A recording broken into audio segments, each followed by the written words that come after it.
First audio అసలు బయట పెట్టింది శేఖర్ భాష అనే మధ్యవర్తి.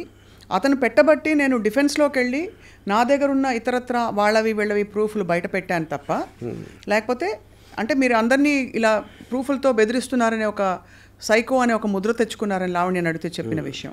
సో ఫస్ట్ అతను బయటపడడం తప్పు చేశాడు. First of all, I don't think that's true because I think Shekhar Basha came in a much more recent times ever since this happened.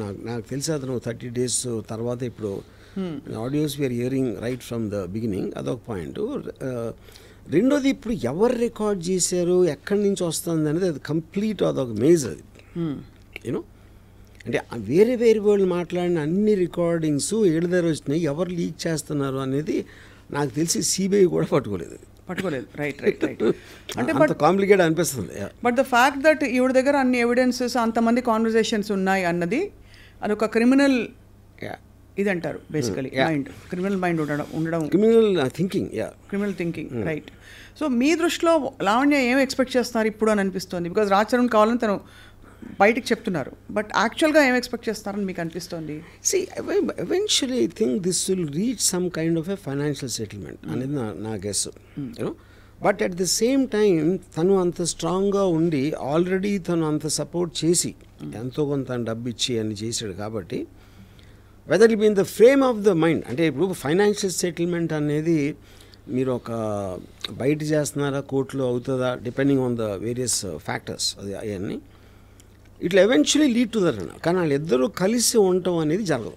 Right, that cannot happen. అది కలిసి ఉండడం ఇంపాసిబుల్. నిన్న Lavanya I డ్రీమ్తో మాట్లాడిన ఇంటర్వ్యూలో చెప్పింది ఏంటంటే తనని అరెస్ట్ చేయడం కూడా ఇట్స్ ప్లాంటెడ్.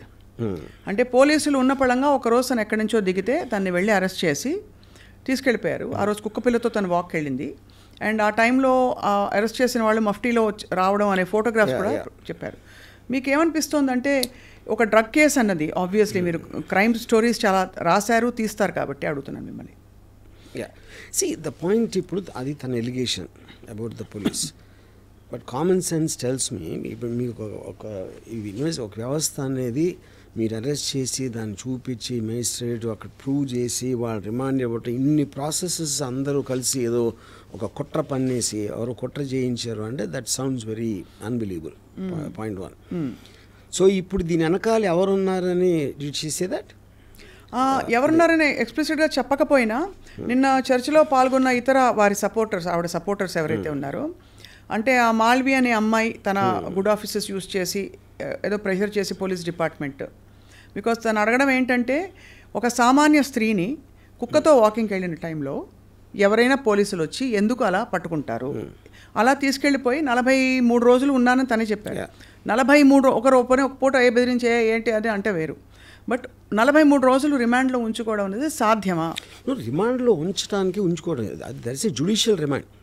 పుట్టిన జ్యుడిషియల్ రిమాండ్ అది వాళ్ళు చాలా రెగ్యులర్ దాంట్లో మీరు అరెస్ట్ చేసినప్పుడు దానికి సంబంధించిన ఎవిడెన్స్లో లేకపోతే అదర్ పీపుల్ స్టేట్మెంట్స్ తీసుకోవడానికి that is a general thing done. Right, ya. So because so that she won't talk to the others alert చేయడానికి ఇలాంటి దానికోసం చేస్తారు అది. అవును, it is she's not in police remand. Correct, ya, అదొక point. రెండోది కుక్కతో వాకింగ్ వెళ్తే అరెస్ట్ అంటే మీరు ఎవరిని అరెస్ట్ చేసినా ఆ టైంకి ఏదో చేస్తూ ఉంటారు కదా, వంట చేస్తూ ఉంటే చేయొచ్చు, సినిమా చూస్తూ ఉంటే చేయొచ్చు, లేకపోతే ఎక్కడన్నా చేయొచ్చు కదా. అంటే మెయిన్ అంటే ఇప్పుడు దాని వెనకాల రాజ్ తరుణ్ ఉన్నాడనే ఒక ఇన్సిన్యూషన్ ఉందా? అంటే అది ఇండైరెక్ట్గా అటువంటి వస్తున్నాయి. ఎందుకంటే అలాంటిది వస్తే రాజు ఎందుకు కావాలి మళ్ళీ? అంటే తను సహజీవనం చేసిన వ్యక్తిని తను ఏదో చెప్పి కుట్ర పన్నేసి పోలీస్ జ్యుడిషియల్ రిమాండ్లో పెట్టించినప్పుడు ఎందుకు కావాలి మీకు అప్పుడు? ఇది అంటే ఏం జరుగుతుందంటే రాజ్ తరుణ్ ఒక రాంగ్ ఇన్ఫ్లుయెన్స్లో ఇలా చేస్తున్నాడు తప్ప బేసిక్గా మంచివాడు ఇదంతా చేసాక అనే ఒక ఇంప్లికేషన్ వస్తుంది. నేను ఆనెస్ట్గా the one person I feel really sorry for in this that girl Malhotra. ఎందుకంటే ఇప్పుడు వీళ్ళిద్దరు ఒక హిస్టరీ ఉంది, ఏదో ఎన్నో ఇయర్స్ వాళ్ళిద్దరు కొట్టుకుని ఏదో సంథింగ్. ఆ అమ్మాయి తన కెరియర్ కోసం వచ్చి చేస్తే ఇప్పుడు మొత్తం ఎంత దారుణమైన నెగిటివ్ పబ్లిసిటీ ఆ అమ్మాయికి ఇచ్చారు ఫైనల్గా. Of course this girl you know and I think respective ఇప్పుడు అమ్మాయి టాలెంట్ తన సినిమా ఆడిందా లేకపోతే ఫ్యూచర్ కెరియర్ అన్ని ఒక పక్కన పెట్టేస్తే for ever she will be affected with this scandal at a young age of where ever she starting. I really feel sorry for her. So మొత్తానికి ఇది ఒక లీగల్ బ్యాటిల్ బిట్వీన్ స్పౌసెస్ బయట వాళ్ళకి అసలు తావు లేదు ఇందులో ఎంటర్ అవ్వడానికి అని చెప్పి కూడా ఒకళ్ళిద్దరు పెద్ద మనుషులు అన్నారు. Fair enough, fair enough. కానీ రాజ్ తరుణ్కి మొన్న బెయిల్ వచ్చింది చూసారు కదా మీరు. Bail has been granted. What does that indicate అంటే to you? No see anticipatory అంటే ఫస్ట్ ఆఫ్ ఆల్ వాళ్ళు పెట్టిన సెక్షన్స్ వ్యాలిడిటీ ఏంటి, దాని బేసిస్ మీద అరెస్ట్కి పాసిబిలిటీ ఉందా లేదా అని. Anticipatory bail is about Fearing in arrest, anticipating in arrest, reasons కూడా యాంటిసిపేటరీ బెయిల్. అవును, అది ఇచ్చారంటే అరెస్ట్ చేయడానికి లీగల్గా అంత గ్రౌండ్స్ లేవనే కదా అర్థం.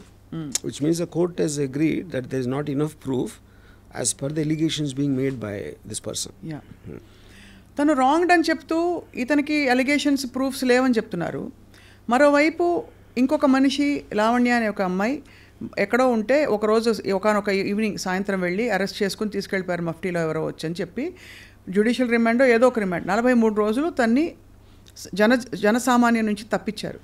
What does that indicate to you అంటే ప్రైమా ఫేసి? ఇందాక చెప్పాను కదా జ్యుడిషియల్ రిమాండ్ కదా మీరు. అంటే జ్యుడిషియల్ రిమాండ్ అనేది ఊరికే కూడా జ్యుడిషియల్ రిమాండ్ తీసుకెళ్ళరు కదా.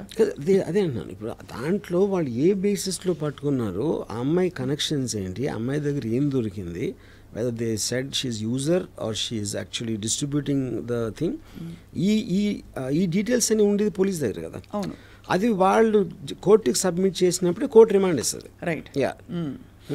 సో దాంట్లో మీరు 43 రోజులు ఉంచారా, 13 రోజులు ఉంచారా, 56 రోజులు అనేది that depends directly on the requirement of the investigation agency. Fair enough. నేను అడుగుతున్నది ఏంటంటే ఈ అమ్మాయిని రిమాండ్లో ఉంచడానికి తగినన్ని ఆధారాలు ఉంటేనే కదా కోర్టు పర్మిషన్ ఇస్తుంది. కానీ నా దగ్గర అసలు ఏమీ లేవు, నాకు డ్రగ్స్తో సంబంధమే లేదని అమ్మాయి పదే ఇప్పుడు మన సొసైటీలో నార్మ్స్ ఎలా ఉన్నాయంటే, మీడియా దగ్గర చెప్పేది ఒకటి ఉంటుంది, పోలీస్ దగ్గర చెప్పేది ఒకటి ఉంటుంది, కోర్టులో చెప్పేది ఒకటి ఉంటుంది.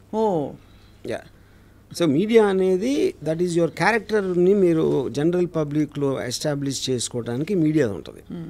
అక్కడ మీరు హార్డ్ ఎవిడెన్స్ ఉండాలి, దానికి డిఫెన్స్ లేకపోతే ప్రాసిక్యూషన్ దాంట్లో అది ఉంటుంది పోలీసు కోర్ట్స్ మధ్యలో.